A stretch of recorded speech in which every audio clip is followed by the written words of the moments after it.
Hey, we're going to be unboxing a new sausage stuffer I ordered, and then we're going to be making venison snack sticks. And the reason why I don't use my meat grinder as a sausage stuffer anymore. Now this machine really isn't set up to be a sausage stuffing machine. Now I got it to stuff the sausages, but I had to work hard at it, and it took forever. As a meat grinder, I couldn't ask for anything any better. Most places that stuff sausages has a standalone sausage stuffer. Those who do use their meat grinder for stuffing sausages, they have a different attachment that goes on the end with its own auger to feed that meat into that sausage casing. Other than that, they use a standalone stuffer. I had even ordered different tubes to try to make it work, but it didn't work. So for the reason of buying a standalone sausage stuffer.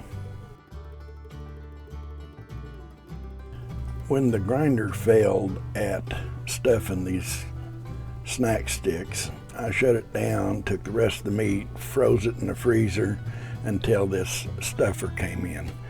After letting it thaw in the icebox, I took it back out. I worked it again with my hands real good to make sure it was really mixed up well and everything.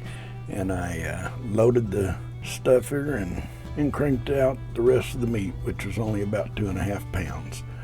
Then after stuffing the snack sticks, we put it back in the refrigerator until the next day when we smoke it. Okay. It's the next day and we have it hanging in the smoke. Plus a little bit that was left over, I made into a small summer sausage roll. Now on this Pit Boss, the temperatures are smoke, which is, on smoke, it's between 115 to 120 degrees. And that's where we start out on for the first hour.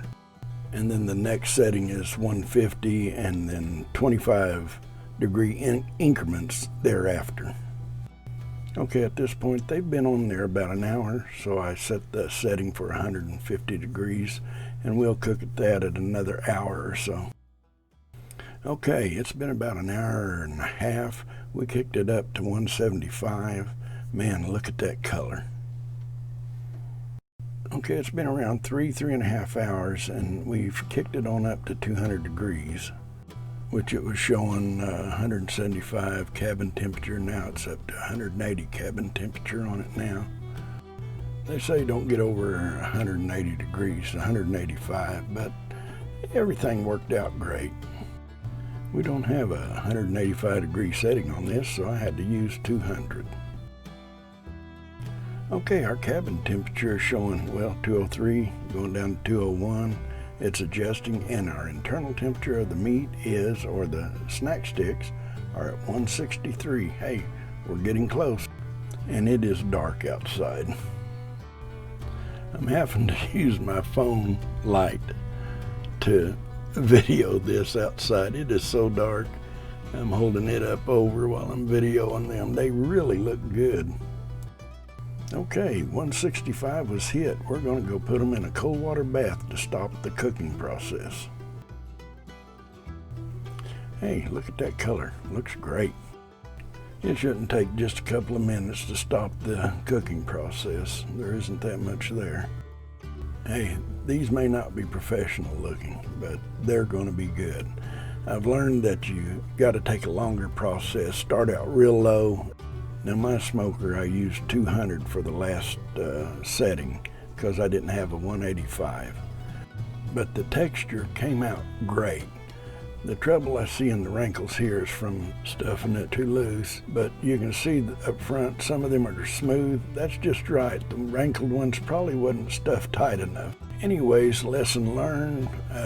Hopefully I'll do better on my next batch. If you liked the video, give me a thumbs up. And if you're a subscriber, thank you for watching and your support. And if you're not a subscriber, I hope you consider subscribing. Hey, if you're interested in one of those other movies on the screen there, click on it and I'll meet you there.